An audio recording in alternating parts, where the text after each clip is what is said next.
All right, so we had this 96 Jeep Cherokee two-door towed in.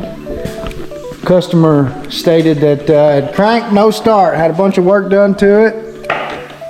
Plugs, wires, everything under the kitchen sink was thrown at it and still wouldn't run. So Tony and I got to doing some diagnostic work, and what we found was on all the 5-volt reference sensors, we was only getting 1.6 volts.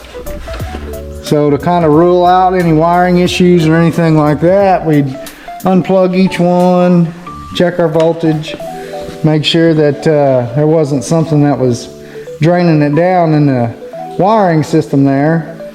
So after unplugging each sensor, we realized that it wasn't the wiring. So unplugged the PCM, went to pin 27 and found that it was only pushing out 3.6 volts. So pulled PCM, and this is what we found. If you look right there, I believe that's burnt. So this one gets a brand new PCM.